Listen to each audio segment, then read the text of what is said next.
Yo quise vivir contigo, pero no morir por ti. Yo quería reír contigo, pero no llorar por ti. Si pudiendo estar conmigo, estuviste contra mí. ¿Sabes cuál es tu destino? Que te vayas ya de aquí. Bien de amores, lo que quiero es bien de amores. Bien de amores, lo que quiero es bien de amores.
Muy buenos días, Secretario General de Naciones Unidas, jefes de Estado, Presidente del Gobierno, vicepresidentes, primeros ministros, representantes de organismos internacionales y multilaterales, autoridades, señoras y señores. La Reina y yo les damos la bienvenida a España, a Andalucía, a Sevilla, para esta cuarta conferencia internacional sobre financiación al desarrollo.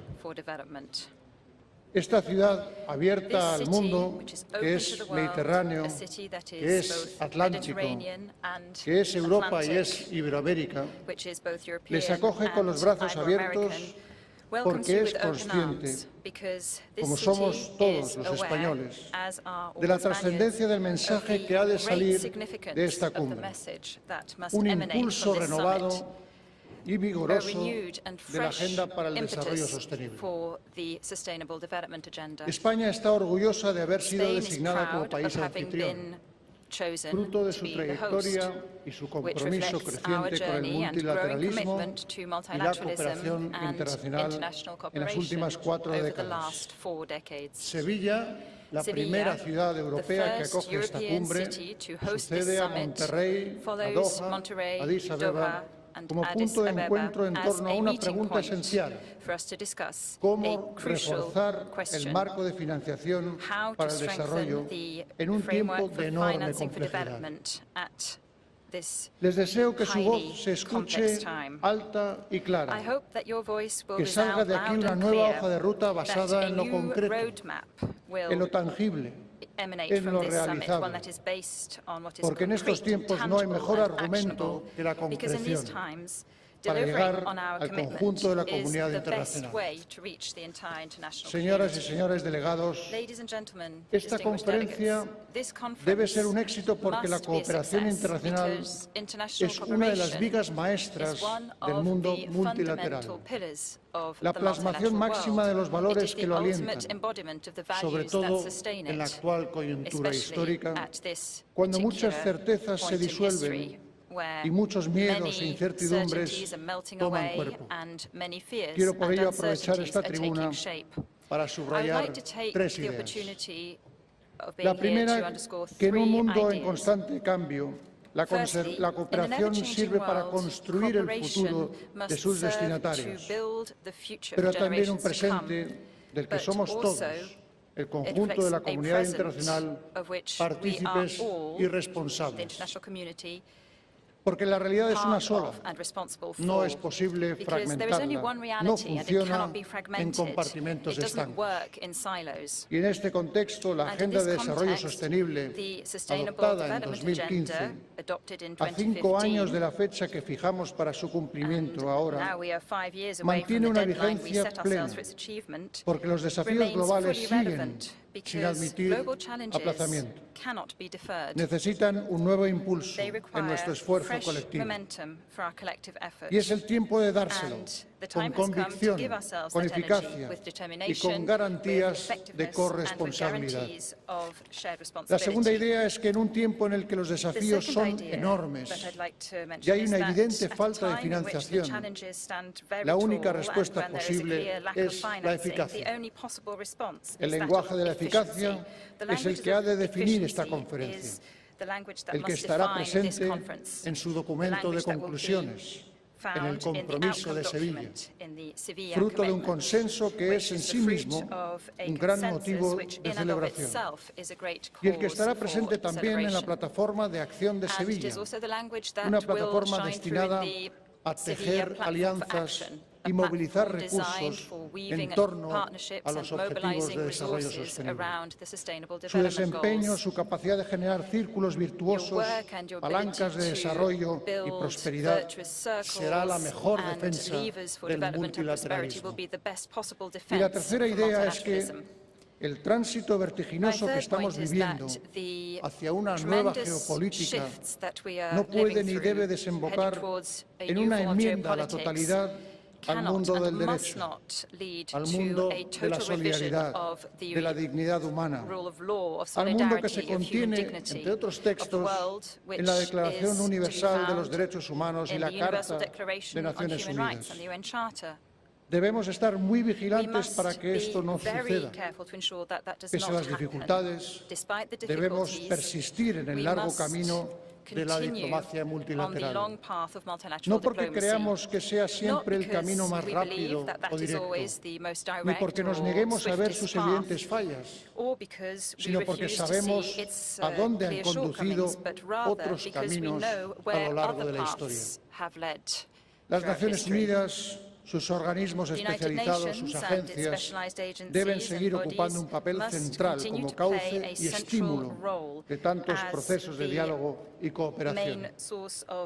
Porque, señoras y señores, como dijo Doug Hammarskjöld, secretario general de las Naciones Unidas entre 1953 y 1961 y uno de los más preclaros diplomáticos que dio el siglo XX. La búsqueda de la paz y el progreso no pueden terminar en pocos años, ya sea con victoria, ya sea con derrota.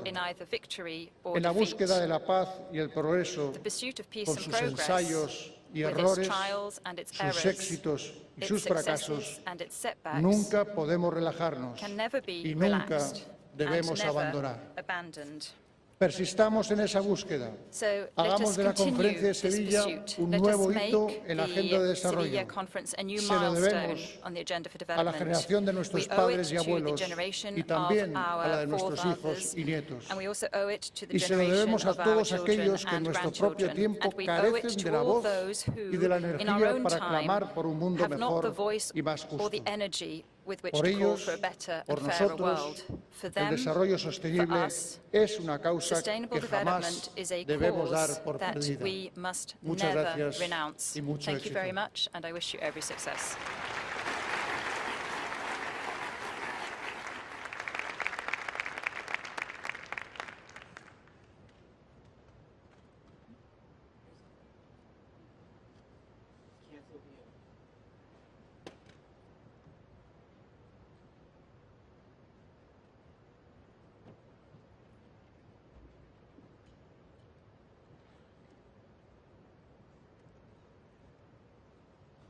In 2015, the global community came together to set a bold plan for people and planet.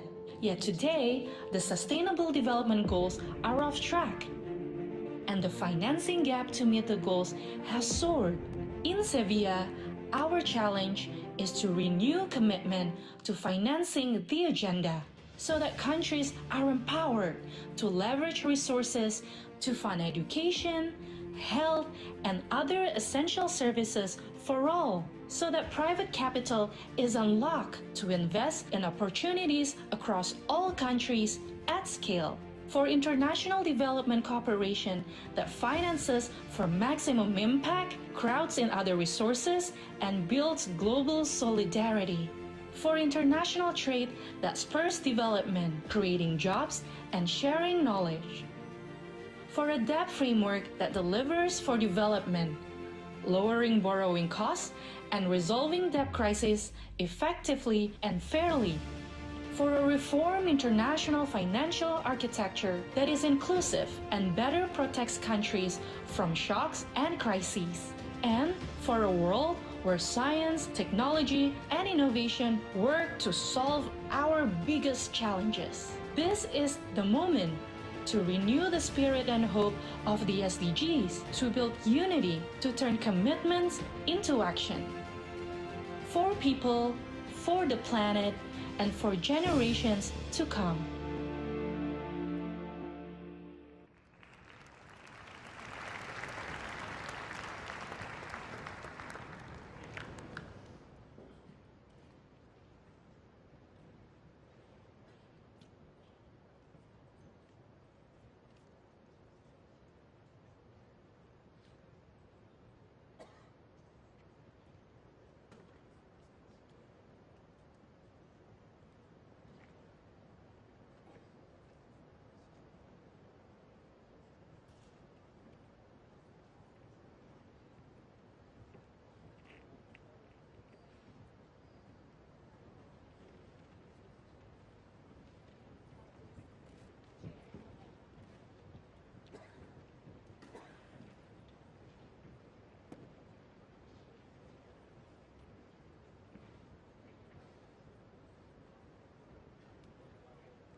Declaro abierta la sesión plenaria de inauguración de la Cuarta Conferencia Internacional sobre la Financiación para el Desarrollo. Deseo informar a la conferencia de que, de conformidad con el artículo 17 de su reglamento, exerceré de presidente provisional de la conferencia hasta la elección de su presidencia. Me gustaría dar una cálida bienvenida a todos los presentes. Bienvenidos a Sevilla. Invito ahora a la conferencia a examinar el tema 2 del programa intitulado Elección de la Presidencia. Entiendo que existe un acuerdo general entre las delegaciones para elegir presidente de la conferencia al excelentísimo señor Pedro Sánchez Pérez Castejón, presidente del Gobierno del Reino de España. Puedo considerar que la conferencia desea elegir por aclamación el excelentísimo señor Pedro Sánchez Pérez Castejón, presidente del Gobierno del Reino de España, como presidente de la Cuarta Conferencia Internacional sobre Financiación para el Desarrollo.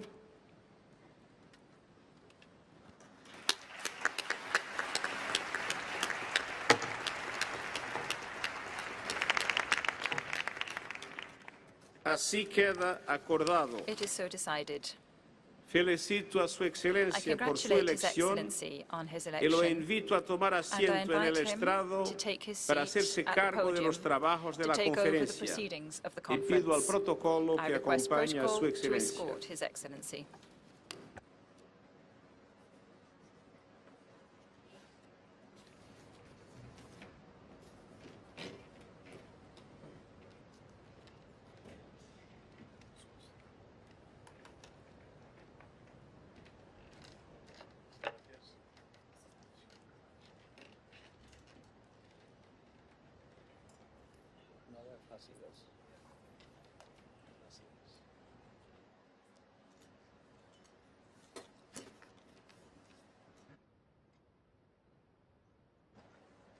Distinguidas jefas y jefes de Estado y de Gobierno, Su Majestad el Rey de España, Su Majestad la Reina de España, Excelentísimo señor Antonio Guterres, Secretario General de Naciones Unidas, Excelentísimo señor Filemón Yang, Presidente del 79º Periodo de Sesiones de la Asamblea General, Excelentísimo señor Bob Raab, Presidente del Consejo Económico y Social, ministros, ministras, excelencias, distinguidos participantes, es para mí un honor y un privilegio haber sido elegido presidente de la Cuarta Conferencia Internacional sobre Financiación para el Desarrollo y permítame ahora decir unas palabras introductorias como presidente de la conferencia.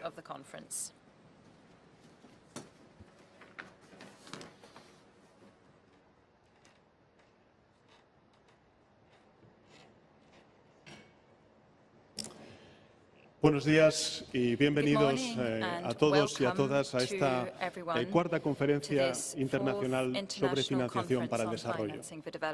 Querido Antonio, querido Secretario General, gracias en primer lugar por tu labor y la labor de todos los trabajadores y trabajadoras de Naciones Unidas que han trabajado codo con codo junto con muchísimos trabajadores del Gobierno de España para que esta conferencia que hoy inauguramos sea un éxito. Quiero también extender esa felicitación y gratitud tanto a la Junta de Andalucía como a la Diputación de Sevilla y a la ciudad que nos acoge.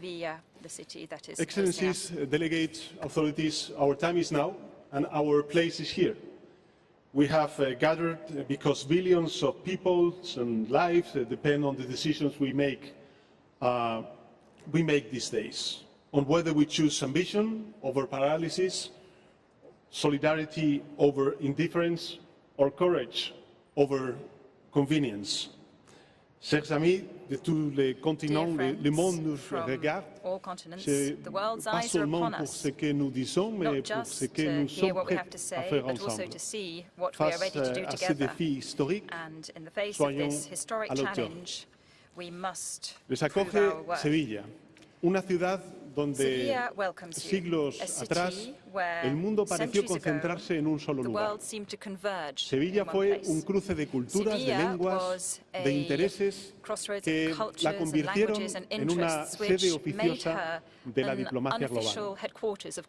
Si hoy buscáramos un símbolo temprano de lo que podrían ser las Naciones Unidas, lo encontraríamos aquí, en la Nueva York, si se me permite la comparación del siglo XVI, que entonces fue la magnífica ciudad de Sevilla, una cuna del globalismo. Y les acoge España, un país en el que Bartolomé de las Casas, Francisco de Vitoria, la escuela también de Salamanca, contribuyeron a sentar las bases del derecho de las gentes, un embrión del derecho internacional público, del derecho humanitario, que hoy nos convoca bajo el espíritu del multilateralismo. Sevilla toma el relevo de Addis Abeba. Y como hemos visto en el vídeo, hace una década, con la Agenda 2030 y la Agenda de Acción, trazamos juntos un mapa y un plan para no dejar a nadie atrás. Ha llegado, por tanto, la hora de rendir cuentas. Y no podemos caer en absoluto en la complacencia, porque la brecha de financiación para alcanzar los objetivos de desarrollo sostenible se estima nada más y nada menos que en $4 billones anuales. 4 billones de dólares anuales. Y según el último informe de progreso, solo un tercio de las metas evaluables está en camino de cumplirse. 2 de cada 5 familias viven en países que deben invertir más en pagar la deuda que en la educación o la salud de sus familiares, de sus hijos y de sus hijas. Esta no es en absoluto una senda de desarrollo sostenible, lo sabemos. Es una senda que nos lleva a la frustración y también es una senda de injusticia. Por eso, Excelencias, creemos desde el Gobierno de España que esta cumbre es una oportunidad para corregir el rumbo, para alzar nuestra voz frente a los que intentan convencernos que la rivalidad y la competencia van a marcarle el paso a la humanidad y a su futuro. Y por eso les propongo que nos concentremos en 3 objetivos. El primero, convertir nuestras palabras en acciones. El compromiso de Sevilla debe renovar y profundizar el legado de Addis Abeba. Quienes quieran avanzar más rápido en la consecución del compromiso de Sevilla pueden y deben hacerlo. Y con ese objetivo lanzamos la plataforma de Sevilla para la Acción, un espacio para promover coaliciones, iniciativas más ambiciosas en los países, instituciones multilaterales, también la sociedad civil, el sector privado, todos los actores interesados que quieran aunar esfuerzos para causar el mayor impacto. Esta plataforma va a ser presentada esta misma tarde y con ella podremos traducir nuestros compromisos en acciones reales sobre el terreno. El segundo objetivo es afrontar con solidaridad los grandes debates del desarrollo, para no dejar a nadie atrás. En el mundo en el que la comunidad de donantes se reduce drásticamente y dramáticamente, es el momento de dar un paso adelante y no solo reafirmar nuestro compromiso, sino también redoblarlo. Debemos mejorar la sostenibilidad de la deuda, garantizar la justicia fiscal, cumplir con nuestros compromisos en cooperación internacional. Los países en desarrollo necesitan espacio fiscal para aplicar sus estrategias nacionales. Y por tanto es esencial reformar la arquitectura financiera internacional para hacerla más representativa, más justa y sobre todo más eficaz. Finalmente, tenemos que reforzar la confianza, mantener viva la luz y creérnoslo. En un mundo cada vez más fragmentado, necesitamos más que nunca un multilateralismo inclusivo y reforzado, con Naciones Unidas en el centro. El diálogo desde el respeto, en pie de igualdad, debe guiar nuestras decisiones. No hay un norte y un sur, solo hay una humanidad que necesita soluciones compartidas a desafíos comunes. Y por eso hoy quiero reivindicar el valor de la empatía, un bien inherente al multilateralismo que nos permite entender el mundo poniéndonos en la piel del otro. Miremos, por tanto, más allá de esas cicatrices aleatorias de la historia llamadas fronteras, pensemos y actuemos porque no hay frontera, por más blindada que esté, ni muro, por más alto que sea, que puedan frenar el impacto de los desafíos a los que nos estamos enfrentando. Pero les aseguro que tampoco detendrá el impacto de nuestro compromiso con la humanidad y con el planeta. Antes de concluir, quiero agradecer sinceramente el trabajo de todas las delegaciones en este proceso, y en particular la excelente labor de las copresidencias de Portugal y de Burundi y de las cofacilitadores de Noruega, de México, de Zambia y de Nepal. A todos ellos, muchas gracias. Excelencias, termino. Sevilla nos ofrece una gran oportunidad. En este momento tan difícil, tan incierto, tan complejo, no hay muchas oportunidades. Por eso tenemos que aprovecharla para trabajar juntos, para que cuando miremos atrás tengamos la certeza de que hicimos lo que debíamos hacer, cuando había que hacerlo, como debíamos hacerlo. Alumbremos con la luz de esta bella ciudad de Sevilla el futuro de las generaciones que están por venir. Muchas gracias.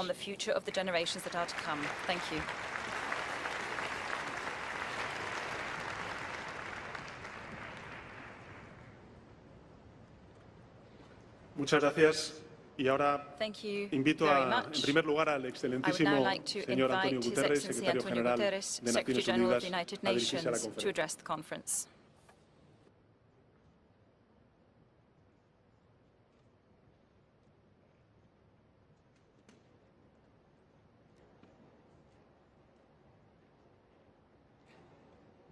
Majestades, excelencias, señoras y señores, agradezco al Gobierno y al pueblo de España por su cálida acogida en Sevilla para esta importante conferencia. Durante décadas, la misión del desarrollo sostenible ha unido a países grandes y pequeños, desarrollados y en desarrollo. Juntos hemos logrado avances, reduciendo la pobreza y el hambre en el mundo, salvando vidas con sistemas sanitarios más sólidos, llevando más niños a la escuela, ampliando las oportunidades para mujeres y niñas y fortaleciendo las redes de seguridad social. Pero hoy, el desarrollo y su gran impulsor, la cooperación internacional, enfrentan fortísimos vientos en contra. Vivimos en un mundo donde la confianza se está desmoronando y el multilateralismo está bajo tensión. Un mundo con una economía en desaceleración, tensiones comerciales crecientes y presupuestos de ayuda diezmados. Un mundo sacudido por desigualdades, caos climático y conflictos devastadores. El vínculo entre paz y desarrollo es evidente.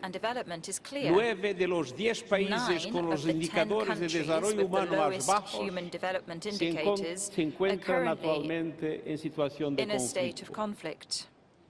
Excelencias, la financiación es el motor del desarrollo y ahora mismo ese motor se está ahogando. Mientras nos reunimos, la Agenda 2030 para el Desarrollo Sostenible, nuestra promesa global de transformar nuestro mundo para lograr un futuro mejor y más justo, está en peligro. 2/3 de las metas de los Objetivos de Desarrollo Sostenible están rezagadas. Alcanzarlos requiere una inversión de más de 4 requires an billones de investment of dólares more al than año. $4 trillion a year. Pero no se trata solo de una But this is crisis not de just a cifras, crisis of numbers. es una crisis de It's personas, a crisis of de people, familias que of pasan families going hambre, hungry, de niños que no of reciben children vacunas, going de unvaccinated, niñas obligadas a abandonar la of escuela. girls forced to drop out of school. Y estamos aquí en Sevilla And we are para here in cambiar Sevilla el rumbo, to change para course, reparar y poner en marcha to el repair motor del and rev up desarrollo the engine of y development, acelerar la to inversión accelerate a la investment escala y at velocidad the scale necesaria and speed required, y restaurar and to equidad restore y a measure justicia of para fairness and todas justice y todos. for all.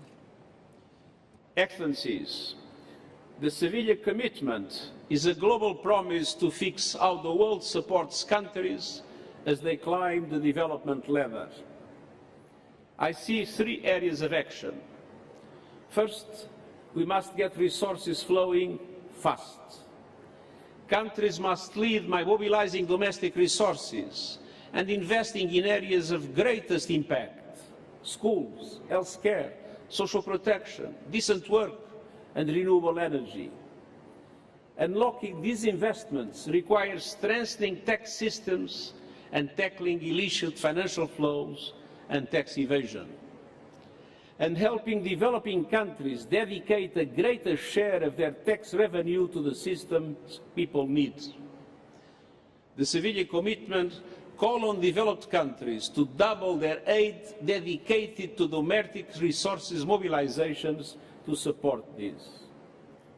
Multilateral and national development banks must unite to finance major investments. And this includes tripling the lending capacity of multilateral development banks and rechanneling special drawing rights that can unlock lending capacity and help developing countries boost investments. And we also need innovative funding solutions to unlock private capital. Solutions that mitigate currency risks, that combine public and private finance more effectively, and ensure the risks and rewards of development projects are shared by both the public and the private sectors.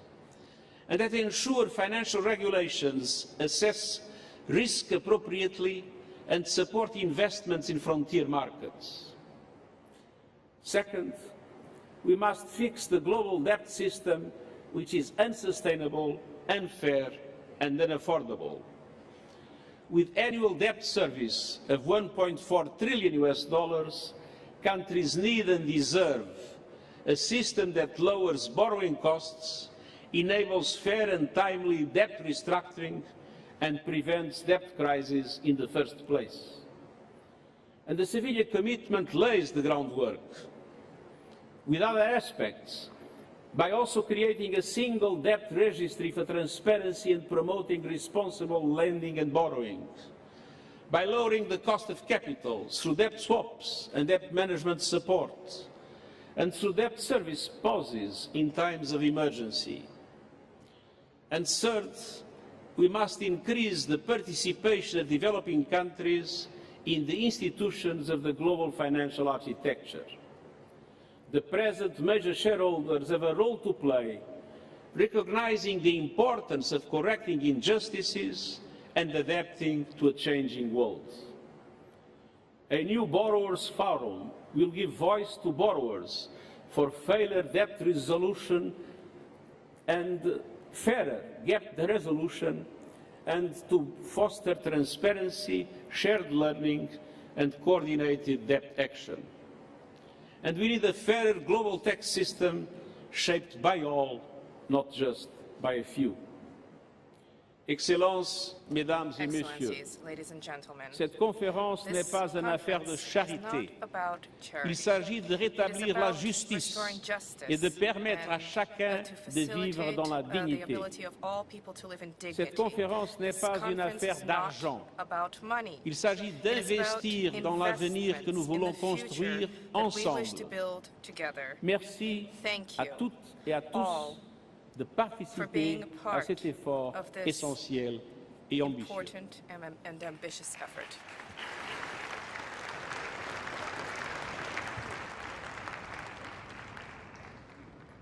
Doy las gracias al secretario I thank the general de Secretary Naciones General of Unidas the por su United declaración Nations for his e statement, invito ahora al and I now excelentísimo invite señor His Excellency Philemon Yang, Philemon presidente de la Yang, Asamblea General, President of the a General dirigirse a la Assembly, to conferencia. address the conference.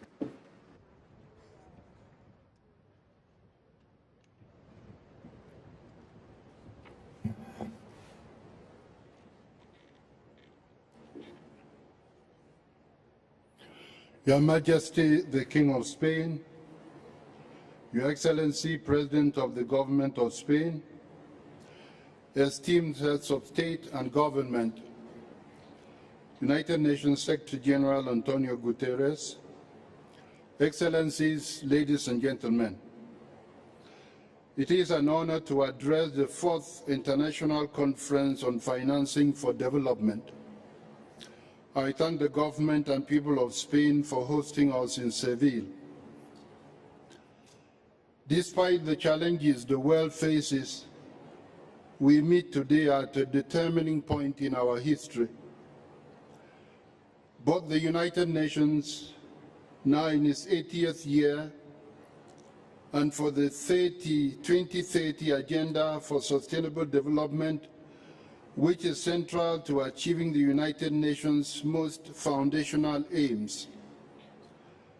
We are at a unique moment to take the actions necessary to realize our aspirations. We have both challenges and opportunities.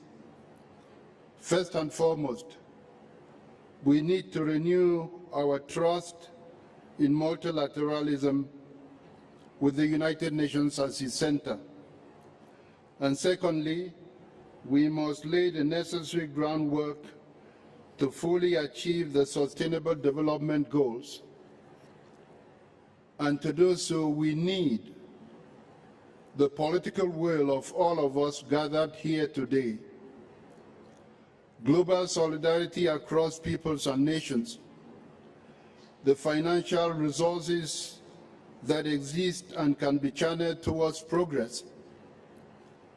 But above all, we need leadership. We need leadership to guide us forward into a brighter, more prosperous future for everyone, everywhere. This is what this conference is about. Your Excellencies, we are now just 5 years away from the 2030 deadline to achieve the Sustainable Development Goals. Yet, the gap to finance them remains vast. Global financing needs have grown dramatically since 2015. This is especially true for developing countries which require $4.2 trillion annually to close the financing gap. These developing countries are walking a tightrope between defaulting on debts, defaulting on their efforts to achieve sustainable development, and defaulting on the promise to provide acceptable standards of living to their people. The consequences are serious. 3.3 billion people live in countries that spend more on debt service than on health or education. Without urgent action, our promise to leave no one behind will remain unfulfilled. Your Excellencies, we cannot afford to lower our ambitions. The Pact for the Future, adopted in September 2024 by heads of state, commits us to closing the financing gap in developing countries. In tandem, the Compromiso de Sevilla and the Sevilla Platform for Action set a framework for renewed global partnership for the decade to come. Going forward, we must focus on the debt burdens which are derailing countries from their future or from the future they deserve. Reform of the international financial architecture, as called for in the Pact for the Future and reinforced in the Compromiso, presents options for creating more sustainable debt environments. The creation of a 25th chair at the International Monetary Fund dedicated to sub-Saharan Africa is a very welcome step. But more must be done. We must strengthen the voice and representation of developing countries, not as beneficiaries, but as equal partners in shaping their destinies and in shaping our future. We must enhance fiscal space and lower the cost of capital. Expensive capital makes it very difficult for developing countries. And we must strengthen cooperation on international tax matters. These efforts must include the finalization of a United Nations Framework Convention on International Tax Cooperation. An important aspect of this convention is to tackle illicit financial flows which deprive developing countries of about $88 billion annually. Throughout our efforts, scaling up climate finance will be critical to our success. Climate funds must be additional to, rather than diverted from other development priorities. Projections show developing countries need more than $1 trillion annually to build resilience. Each member state has something to contribute, whether financing and partnerships, capacity building, or even best practices. To this end, I urge member states to follow through in providing 0.7% of national income as official development assistance. This target was exceeded by only 4 countries last year, namely Denmark, Luxembourg, Norway, and Sweden. I call on others to match this level of commitment. If fulfilled, these funds could translate into fewer people going hungry in a world of plenty, fewer people lacking access to education amid a revolution in online learning, and fewer people falling behind in the global pursuit of progress. Your Excellencies, it is time to keep our promises. Let us ensure that Seville is remembered for what was set in motion: collective action to provide additional, innovative, adequate, affordable, predictable, and accessible financing for development from all sources, including the private sector. In fact, we have no shortage of solutions. Let us leave this conference ready to act together with hope, with ambition, and with the leadership that this moment demands. Thank you.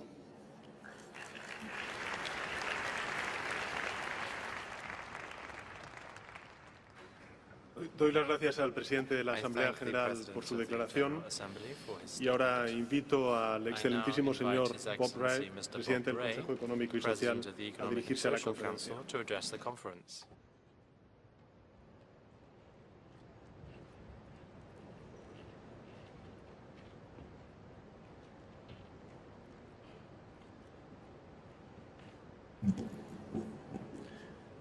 Majestades, Excelencias, Your Majesties, distinguidos delegados, distinguished colegas, delegates, amigos, todos. colleagues, friends, Es un honor darles la it's an bienvenida a la honor Cuarta to Conferencia welcome you to the Internacional 4th International sobre la Conference on financiación Financing para for el Desarrollo. Development.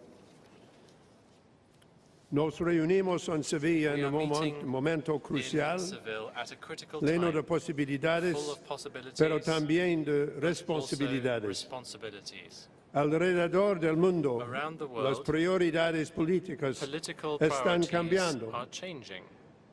Las barreras comerciales están creciendo Trade barriers y la are ayuda increasing, internacional and se está international aid reduciendo. is shrinking. En este contexto dinámico, In this dynamic nuestro context, compromiso our de shared Sevillo, commitment compartido con el to multilateralismo multilateralism y el desarrollo and sostenible sustainable development nunca ha sido tan has never been importante. so important.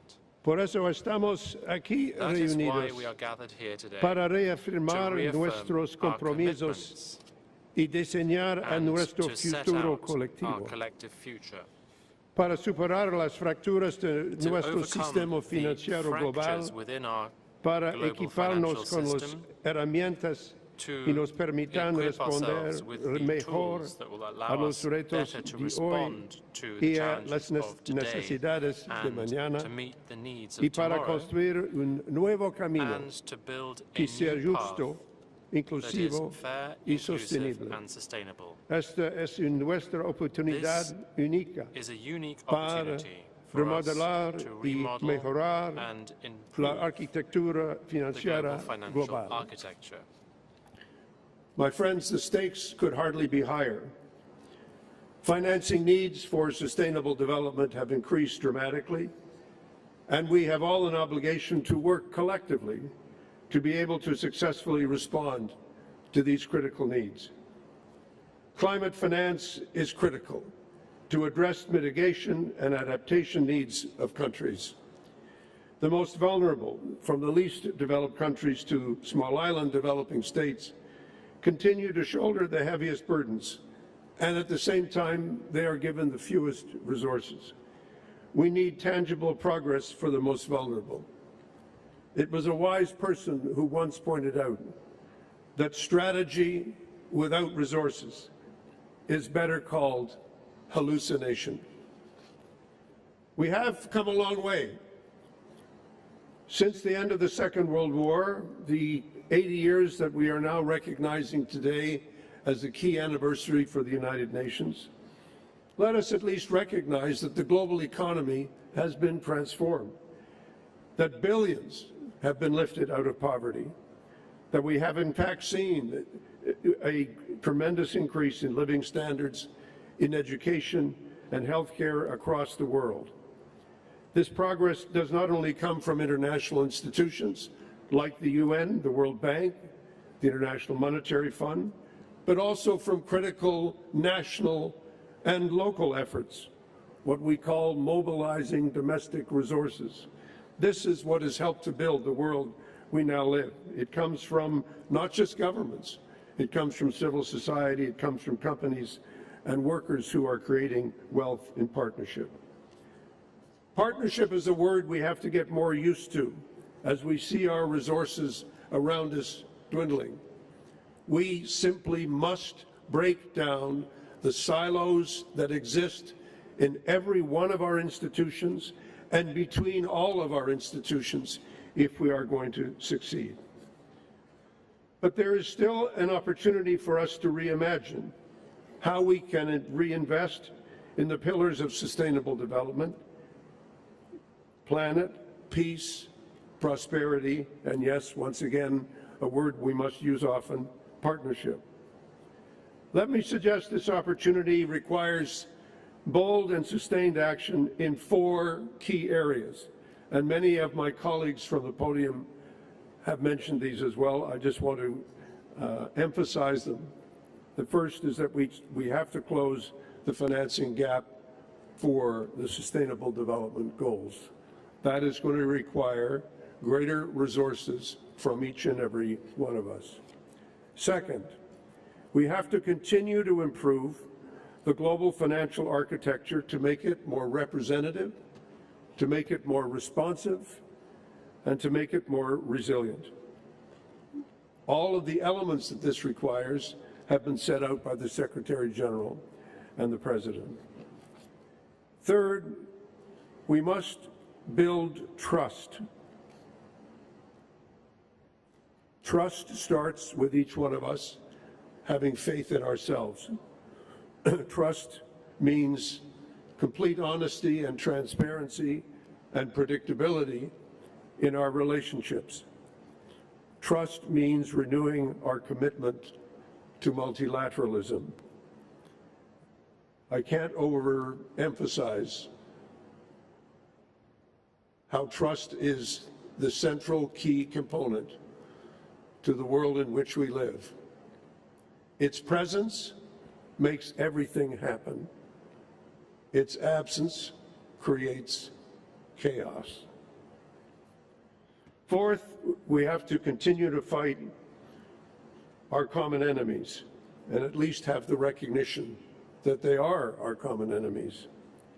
Unilateral actions that destroy trust and create chaos, illicit financial flows and corruption that corrode the global economy and deprive it not of billions of dollars, but of trillions of dollars. We now have a multi-trillion-dollar challenge for the global economy that we must deal with. As the President of the Economic and Social Council, I'm very proud of our work over this past year, but I will not dwell on it. Most of all, I want to congratulate member states for bringing forward the ambition of the Sevilla outcome document, which we will be officially recognizing today, deepening our engagement with international financial institutions and strengthening the follow-up through enhanced monitoring, global dialogue, and regional and country-led action. And in particular, I'd like to give a shout-out, as the President did as well, and it was very beautifully done, to my colleagues who were the co-facilitators of this process. We are here because of their determination and because of everyone's willingness to compromise. I like the fact that it's called El Compromiso de Sevilla. It is a compromise. It's not a perfect document, but it is a better document for all the work that we put into it. And let us remember that it is not just a compromise that is a static document. It is a document that is a call and a commitment to action. Chers amis, voici le moment de croire Dear friends, dans le possible. now is the time to Que nous believe pouvons, in en what is effet, possible. construire un système financier That we can qui est plus ultimately juste, build qui est plus a vert financial system et, that is qui fair peut mener vers cet avenir. and that can bring about Nous pouvons réformer this nos institutions future. We can reform globales.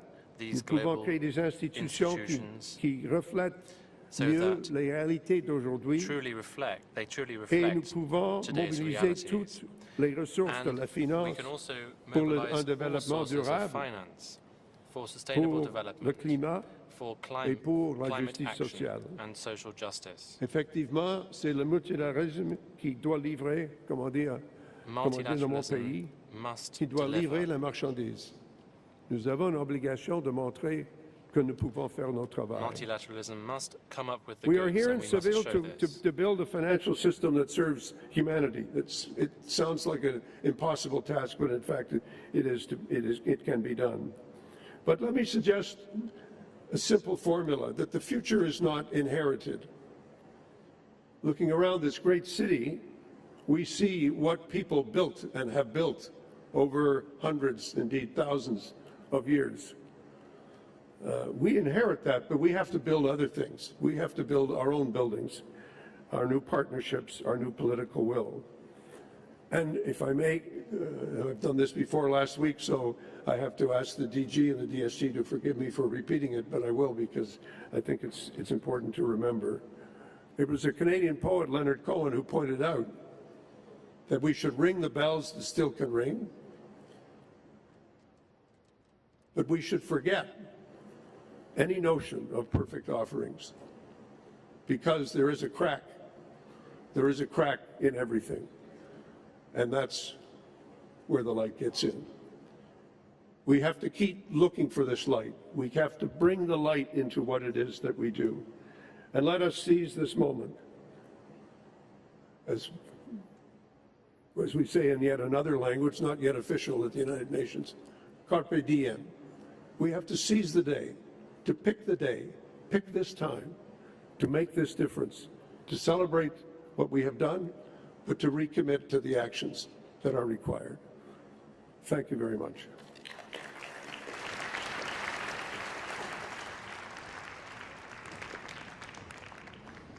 Doy las gracias al presidente del Consejo Económico y Social por su declaración y invito ahora al señor Aji Banga, presidente del Grupo Banco Mundial, a dirigirse a la conferencia.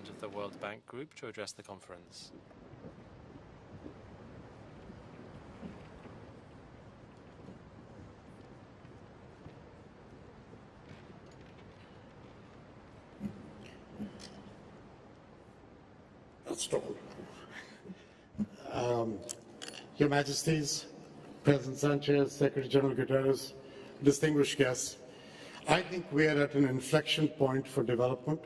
On the one hand, we have the familiar challenges of poverty and fragility and conflict and rising debt and the need to build climate resiliency into everything that we do. Remember, ending poverty on a livable planet, as you saw in the opening video, is the mission of the World Bank Group. But on the other, there is a fast approaching demographic surge in emerging markets. And I think that presents a huge opportunity for our future. But it only happens if these young people have access to clean air and clean water and education and health when they're growing up, and when they're ready, the chance to have a job. And I think that challenge will require resources at an unprecedented scale and pace. We know that there isn't enough money in government, in philanthropies, or in development institutions to meet every projection or every promise. And that's why we need the private sector. It's also why we must be more strategic and change how each of us approaches this issue. So let me start with what I do with the World Bank Group. We've been asked to move faster, simplify, operate more efficiently, deliver more impact. What we've tried to do over the last couple of years is respond with a set of reforms aimed at one simple goal. And this is the word that Bob used: be a better partner to our private sector and government clients. So, for example, we've cut project approval times by a third, from 19 to 13 months, with some projects now getting approved in under 30 days. We've helped to deepen collaboration across the MDBs and DFI system. We've given clients a single point of contact by merging all our structures in 40 countries already, with more to come. We've replaced a 153-item scorecard with 22 outcome-focused metrics. And we've sort of shaped our ambition around some very clear goals. Connect 1.5 billion to primary healthcare, for example, or deliver capital to 80 million women to open businesses, or double the agri-business financing we do to 9 billion a year. All the idea is to build ecosystems of growth. Last year, we put $133 billion to work, plus mobilized another $66 billion of private capital. And with the new instruments and capital efficiency measures, we can expand our lending capacity by another $100 billion over the decade. The point is, this is all inadequate compared to the numbers you hear for the promises we need to deliver. Even our IDA 21 replenishment campaign, for which I thank many of you in the audience, including the government of Spain for their generosity, even that replenishment campaign, which put together with our leverage capacity, allows us to raise $100 billion for the next 3 years, 70% of which will go to Africa. Even that, at the end of the day, is inadequate when you add the challenges and the money that needs to be put to work. Now, there's many ways to tackle this. We're not all just stuck. So for governments, the starting point is spending better. In developing countries, if they raise their revenues, as I think Antonio mentioned, domestic resource mobilization, if they raise their revenues to 15% of GDP, they could unlock $400 billion annually. In partnership with the IMF, and Nigel is here, we're helping them get there, and then we assist them with budget reviews, cutting what doesn't work, shift spending to what does. We've already done this for 13 countries. We're in the process of doing it for 11 more. What happens when you're doing these reviews is you discover hidden potential, like the $1.25 trillion every year that is spent on subsidies for agriculture, fisheries, and fossil fuels around the world. Don't get me wrong, some of those are necessary, but many are inefficient. You repurpose a portion and you could free up funds while still protecting the vulnerable. So such actions can take us far, but we need the private sector and the jobs they create, because jobs are the surest way to put a nail in the coffin of poverty. But the private sector cannot succeed alone. Our communal efforts are needed to create the right conditions, and I put those in 3 pillars. The first is essential infrastructure, both physical, roads, ports, water, power, and human, healthcare, education, and skills, each with resiliency built into it. Second, a business-friendly environment, clear laws, transparent institutions. Third, support to scale for the private sector through capital and tools that reward risk-taking and the sharing of the returns between the public and the private. I think the bank delivers all of these. We operate across the continuum of public financing, knowledge, and private sector tools. What we're trying to do is focus on 5 sectors that generate local job creation. These are not sectors that are dependent on outsourcing from the developed economies. And that's infrastructure, physical and human, agribusiness, healthcare, tourism, and local value-added manufacturing. The potential of these sectors will only be realized if capital flows. Private investors don't fund good intentions. They fund opportunity, and they go where there is a probability of return. I was in the private sector for 40 years. I learned one thing, a probability of return with a management of risk, and I'll put my money to work. Over 5 years, the World Bank Group has provided $560 billion in financing, the last 5. We've mobilized $200 billion in private capital, and what doesn't get counted, we've also raised $250 billion from investors through bonds. The point is, it's still not enough. That's why we got to work with the private sector through a lab that actually Mark Carney and Shriti Vadera ran for us until Mark moved on to a somewhat more important role. And we're now deploying sort of practical tools to overcome each of these. The first, regulatory policy certainty. We're helping governments create investable environments. We're proving that it works through the energy compacts we're doing right now with a number of governments in Africa, many of whom are here in this room. They're committing to regulatory reforms. The idea is to advance our goal of providing electricity to 300 million people by 2030 in partnership with the African Development Bank. Second, political risk insurance. Even if you get this regulatory policy, the private investor needs this kind of insurance. We've streamlined our guarantees. Early signs, both in volume and client feedback, are very promising. Third, foreign exchange. Volatility will deter long-term investing. So 1/3 of IFC's long-term commitments now in local currency, and we're headed to a target of 40% by 2030. Fourth, junior equity capital. We've launched the Frontier Opportunities Fund. This is a vehicle we have seeded with $100 million of IFC's income currently. We plan to do that every year. The idea is to absorb first loss risk. It's built to grow through donor and philanthropic contributions. And last, securitization, where we're working with global financial partners to standardize and package our loan portfolios and those of our brothers in the other MDBs, making it easier for large institutional investors to come into the emerging markets. Each of these efforts, the purpose is lower barriers that keep capital on the sidelines. But the real measure of success is not capital. It's whether we make a difference in people's lives. There is no greater difference in helping a person find dignity and find hope. And that only comes with a job. A friend of mine once said, poverty is a state of being and a state of mind. The being you can tackle with the earnings from a job. The mind is the dignity that a job gives you every day. By 2050, more than 80% of the world's population will live in countries we now call developing. In just the next decade, 1.2 billion young people will reach working age in these countries, and they will be competing for only 400 million jobs that are likely to be created. That's a gap of 800 million. This generation has the collective power to shape the course of humanity for the next century. The question is, does that power ignite or does it impede? And that will depend on the choices we make at events like this. We have the opportunity. Do we have the will to create the conditions for job and unlock a generation's potential? That's the dedication that you'll find us at the World Bank moving towards. Thank you very much, sir.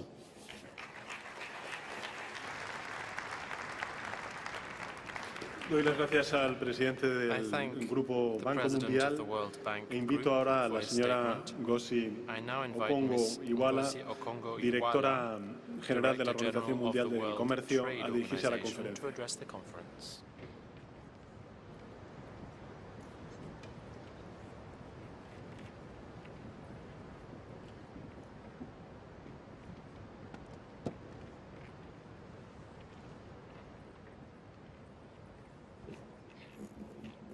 Your Majesty, the King of Spain, Presidente Pedro Sanchez, Secretary General Guterres, President of the General Assembly and President of ECOSOC, Excellencies, ladies and gentlemen, thank you for inviting the World Trade Organization to address this conference. I don't think that a conference has ever gathered in such difficult times. Difficult for the world, for our shared development aspirations, and for the means to finance the attainment of these aspirations. After decades of positive contributions, which I must remind you, increased incomes in rich countries and lifted 1.5 billion people out of poverty in the developing world, the global trading system has now been severely disrupted. Developing countries that had been hoping to increase export revenues to help prevent deterioration in their balance of payments must now contend with disruptions so considerable that they are feeding into financial instability. Amid unilateral tariff measures and record levels of policy uncertainty, at the WTO we have sharply downgraded our forecasts for the year. Instead of growing by 2.7%, almost 3% in 2025, we currently estimate that global merchandise trade volumes will basically be flat, growing at only 0.1%. The introduction or reintroduction of further tariff barriers on July 9th would make the contraction worse.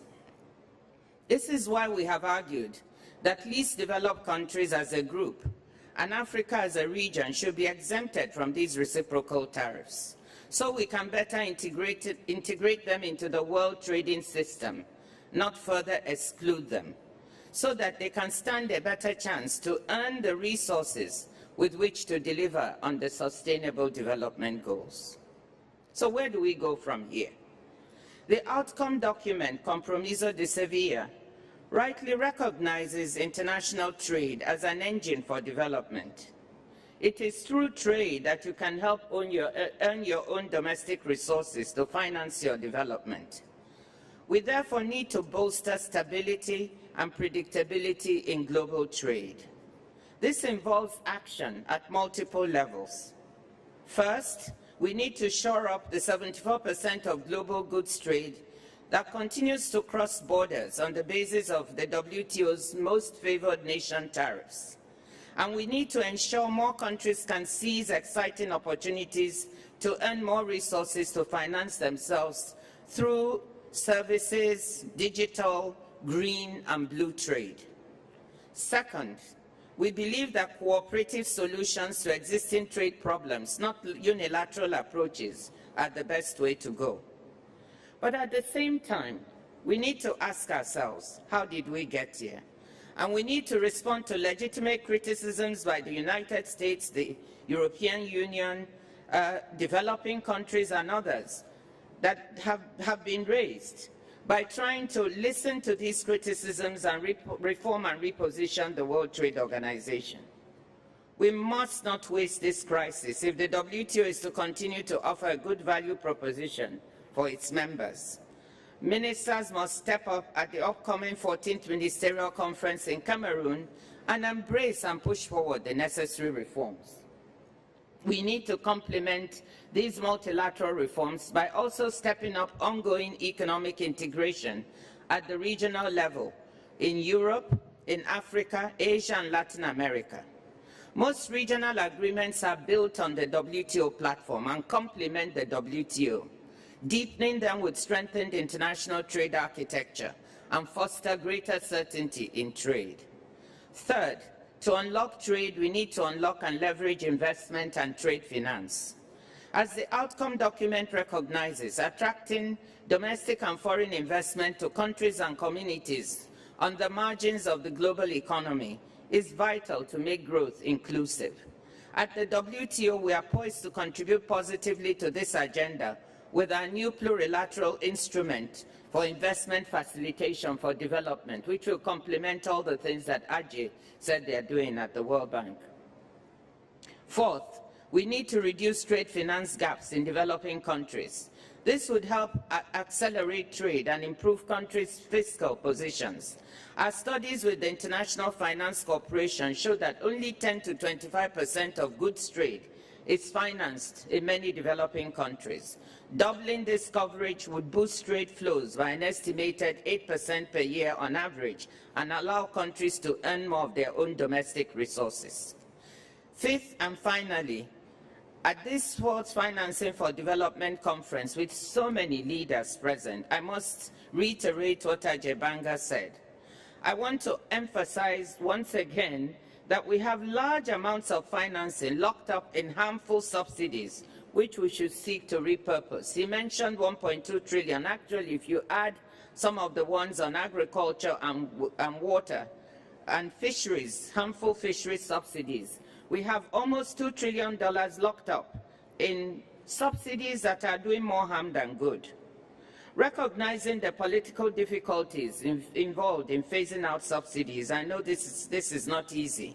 I would just point out that if we can repurpose 1/3 to 1/2 of this, we would have much of the resources we need to address the problems that we are talking about tackling for the Sustainable Development Goals.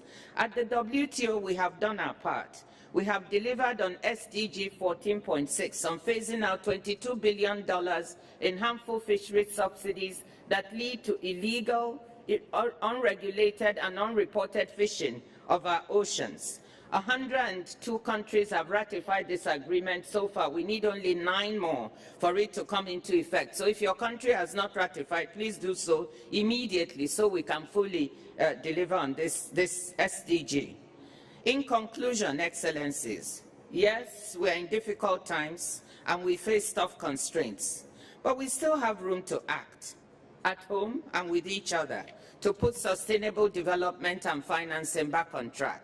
A reformed multilateral trading system is certainly poised and willing to do its part. Thank you.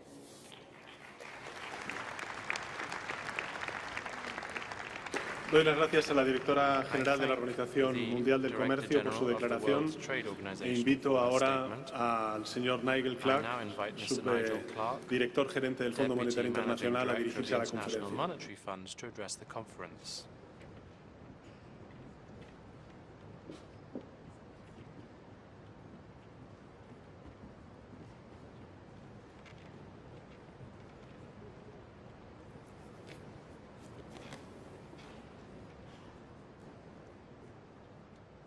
Your Majesties, the King and Queen of Spain, President of the Conference, Prime Minister Sanchez, United Nations Secretary General Guterres, President of the General Assembly, President of ECOSOC, Excellencies and authorities, good morning.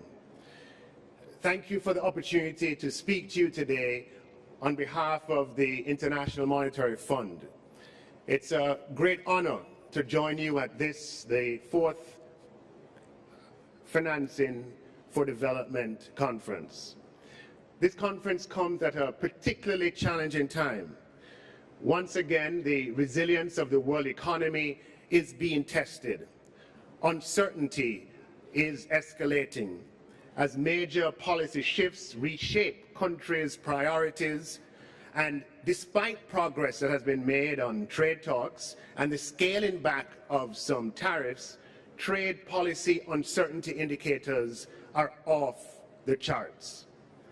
This has major implications for developing countries for whom risks have grown.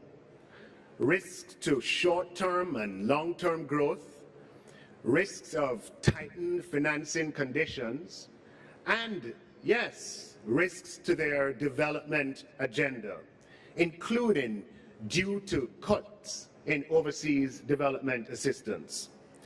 This is why this conference is so important and so timely. It provides an opportunity to take decisive and necessary steps to accelerate development progress. And these steps must be taken both at the individual country level, but also at the international community level. With that in mind and with this opportunity in our hands, let me stress three critical priorities